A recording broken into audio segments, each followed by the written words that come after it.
All right, let's dive into something pretty mind-blowing today.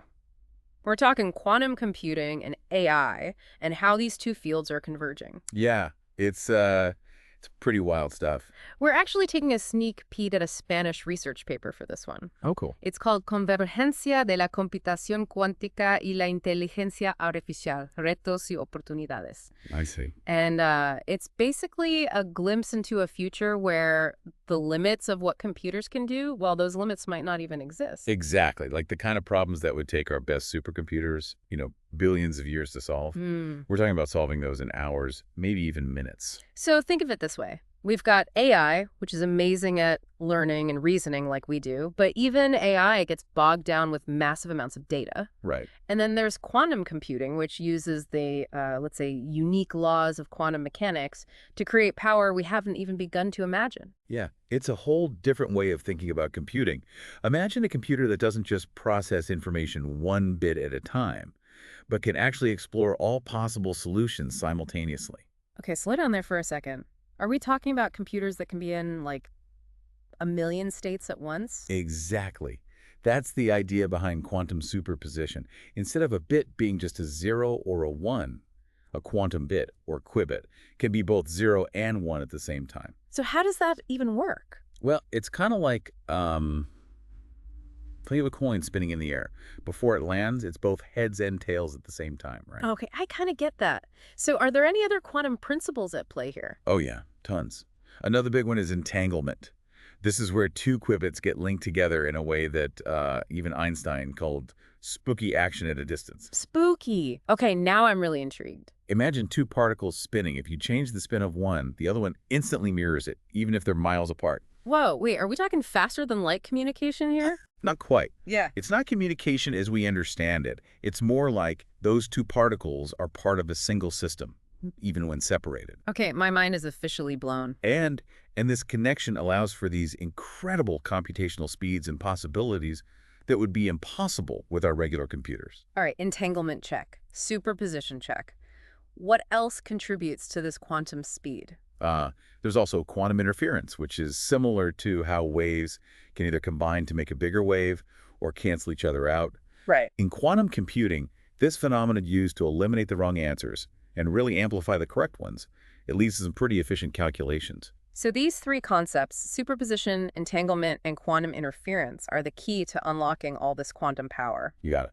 But I'm still a bit fuzzy on how this all connects back to AI. How does quantum computing actually make AI better? Well, it's all about data. AI is great at finding patterns and learning from data, but that learning process can take a ton of time and energy, especially with these massive data sets. Right, AI needs data like we need oxygen. Exactly. And this is where quantum algorithms come in. They have the potential to make that learning process exponentially faster. So we're talking about giving AI a serious upgrade. Yeah, think of it like this. You have a database with billions of records, and you need to find one specific piece of information. Searching for a needle in a haystack. Right. A classical computer would have to search through every single record one by one, but there's a quantum algorithm, Grover's algorithm, that could find what you're looking for almost instantly. Now that's efficiency. Wouldn't that be a total game changer for things like cracking codes or, maybe even searching for genetic markers in DNA? Absolutely. It could also totally disrupt cryptography. What takes years to crack today could be done in minutes with quantum computers. This is incredible. So it's not just speed, we're talking about possibilities that were previously unimaginable. Are there any other quantum algorithms we should know about? Another big one is the quantum approximate optimization algorithm, or QAOA. This one is all about helping AI models learn from data in a fraction of the time.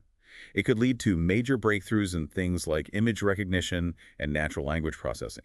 Okay, so we could have AI that can actually understand and respond to us, like in a human way.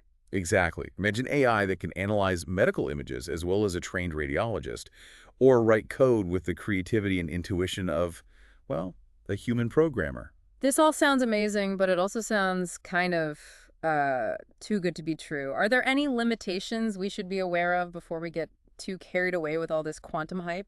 Well, you're right. Like any new technology, there are definitely challenges ahead. Probably the biggest one is the availability of quantum hardware. The quantum computers we have today are still pretty delicate and prone to errors. So we have the engine, but the car is still in the shop. Yeah, something like that. Yeah. We also need to develop more sophisticated quantum algorithms that can tackle real-world problems. We're really just getting started. So it's not just about building better quantum computers, it's about figuring out how to use them effectively. You got it. We need both the hardware and the software to reach the full potential of this technology. Mm. And of course, figuring out how to make these quantum computers work with our existing systems, that's a whole other challenge. Yeah, no kidding. So who's leading the charge in overcoming these obstacles? Well, it's a global effort, really. You've got big players like IBM, Google, and Microsoft investing heavily in quantum research. Right. But there are also a ton of startups like D-Wave that are doing some really innovative work. I'm sensing a lot of excitement and energy surrounding this field. It really does feel like we're on the brink of a major technological shift. Absolutely. We're still early in the game, but the potential applications of quantum computing and AI are mind-boggling. From revolutionizing medicine to tackling climate change, the possibilities are pretty much endless. So, what are some of the real-world applications that you're personally excited about? How could this technology actually impact our lives in a tangible way? One area that I'm particularly interested in is the potential of quantum computing in medicine. Interesting. Imagine being able to simulate how molecules interact at the atomic level, to design personalized drugs and therapies. Well, that would be huge for treating diseases like cancer and Alzheimer's. Mhm. What else? Are there any other applications you're following closely? Oh yeah, definitely material science. With quantum computers, we could design completely new materials with properties we can only dream of today, like room temperature superconductors. Now you're talking. Superconductors that don't need to be super cooled, that would revolutionize everything. Energy transmission, transportation, you name it. For sure. And don't forget about finance. Okay, finance. Quantum algorithms could be used to build super sophisticated models for risk management or even develop entirely new financial instruments. It sounds like quantum computing could change how we interact with the world around us, like fundamentally. But before we get too deep into these specific applications, let's take a moment to make sure everyone's on the same page with what we've covered so far. Good idea. We're talking about a fundamentally different way of processing information. One that leverages the strange and counterintuitive laws of quantum mechanics. It's not just about faster computers then, it's about doing things that were previously thought to be impossible. Exactly. And that's what makes this convergence of quantum computing and AI so fascinating. It's a total paradigm shift with the potential to transform every aspect of our lives. We've touched upon how quantum computing can really speed up AI model training, but can we dig into that a little bit deeper? I'm really curious about how that works in practice. Sure. Imagine how a musician learns a new piece of music. They practice, make mistakes, and over time they refine their technique until they can play it perfectly. Right, a process of iteration and feedback. Exactly. And it's pretty similar to how AI models are trained. They learn from these massive data sets, constantly adjusting their parameters until they can accurately perform tasks, like recognizing an image or translating languages. But with the size and complexity of those data sets and models, that training process can take forever. Right, and that's where quantum computing comes in. Quantum algorithms like QAOA can make this training process exponentially faster. So it's like we're giving AI a major boost in its learning capabilities. Yeah. Quantum algorithms can process information in parallel, so they can explore huge solution spaces simultaneously, and that can drastically reduce the time it takes for AI models to learn. Okay, so faster learning, faster processing, faster everything. It's becoming clearer how much potential there is. But can we get specific about how this could impact different industries? Sure. Let's start with healthcare. Imagine training AI models on giant medical data sets, patient records, genomic information, clinical trial data, all of it. These quantum-powered models could then help doctors diagnose diseases earlier, develop personalized treatments, and maybe even discover new drugs. We're talking about AI doctors that can analyze complex medical information way faster and more accurately than humans. Exactly. AI that can, detect subtle patterns in medical images that a human doctor might miss. AI that can predict a patient's outcome with incredible accuracy. This is amazing. Could you give me an example of how this would really help a patient? Sure. Imagine a patient with a rare disease that's really hard to diagnose. Okay. A quantum-powered AI could analyze their entire genetic information, their medical history, even their symptoms, and compare all that to a massive database of medical knowledge. And that would allow doctors to. It could provide doctors with a super precise diagnosis and recommend the most effective treatment options. That's amazing. Truly personalized medicine. What about other fields? How could this technology impact finance or climate science, for example? Finance is another area where AI is already being used for things like fraud detection and risk management. Right. Quantum computing could take all of that to a whole new level.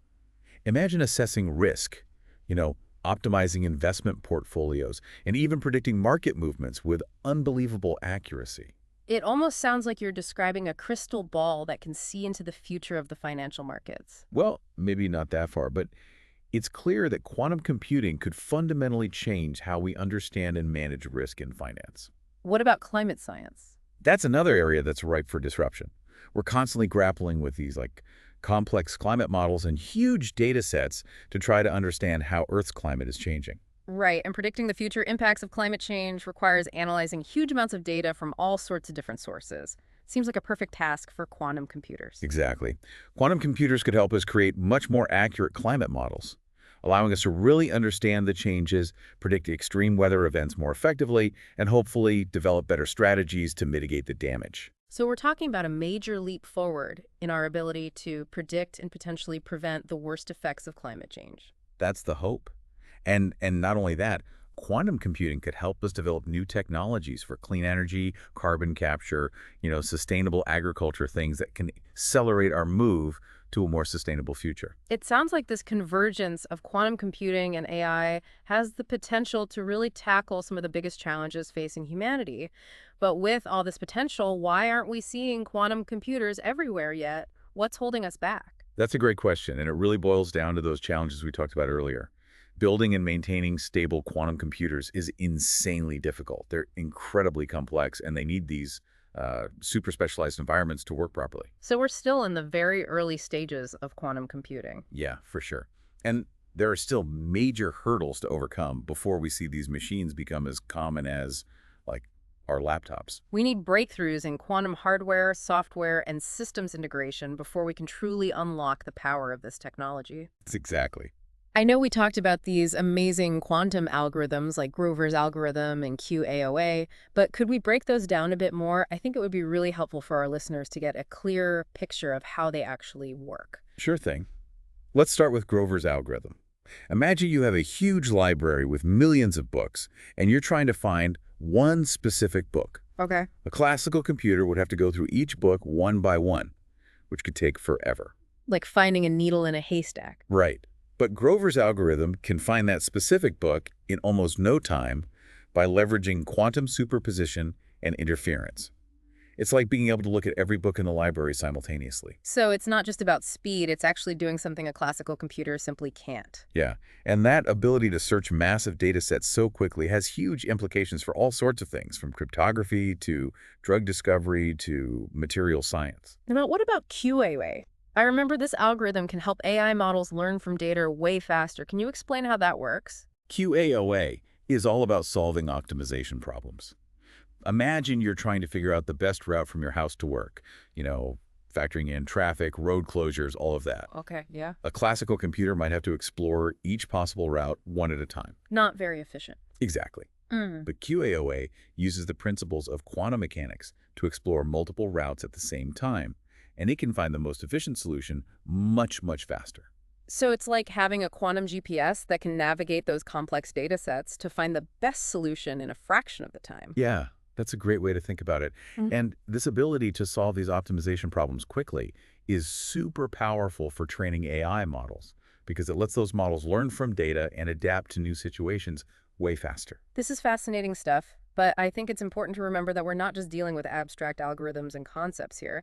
This technology has the potential to completely reshape society. And with that power comes a responsibility to consider the ethical implications. I completely agree. We need to be aware of the potential consequences, both good and bad, that come with any powerful technology. So what are some of the ethical considerations we should be thinking about as we enter this quantum age? Well, one major concern is the potential for job displacement. As AI becomes more sophisticated and powerful, it could automate a lot of tasks that humans currently do. Right, so we need to think about how we can prepare the workforce for those changes. Absolutely. And we also need to be really careful about bias in AI systems. If the data used to train those systems is biased, then the AI will likely perpetuate and even amplify those biases. So data quality and diversity are crucial when we're training these powerful AI systems. Exactly. And we also need to consider privacy and security. Quantum computers could potentially break the encryption that protects our data online, which could have huge implications for everything from our finances to national security. So we need to develop quantum-resistant encryption to make sure our data stays safe in this quantum age. Right.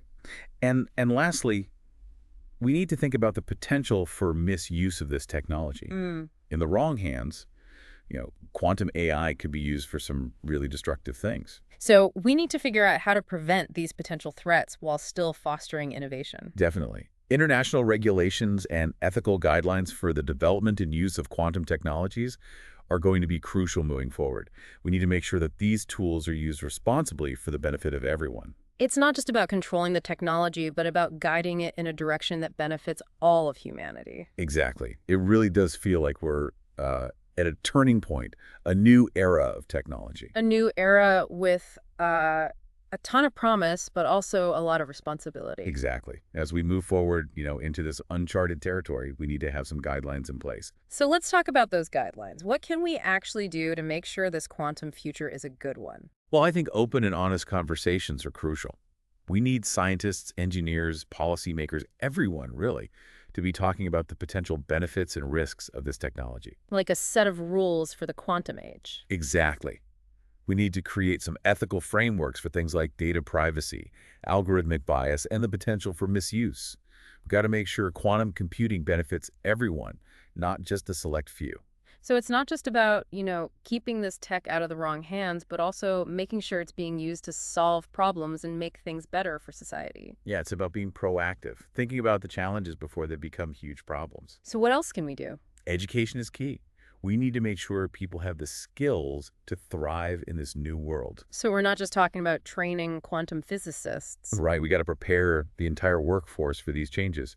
It's all about lifelong learning, making sure everyone has the opportunity to benefit from these advancements. So equipping people with the skills and knowledge to navigate this new landscape. Exactly. And lastly, I think public engagement is super important. Yeah, for sure. We need to, demystify quantum computing and AI, make them less intimidating and easier for people to understand. Make it a two-way street, scientists explaining what they're doing, and the public sharing their concerns and ideas. Exactly. At the end of the day, the future of all this is in our hands. We have to make the right choices now. Well, we've covered a lot today, from the mind-bending basics of quantum mechanics to the potential of this technology to solve some of the world's toughest problems.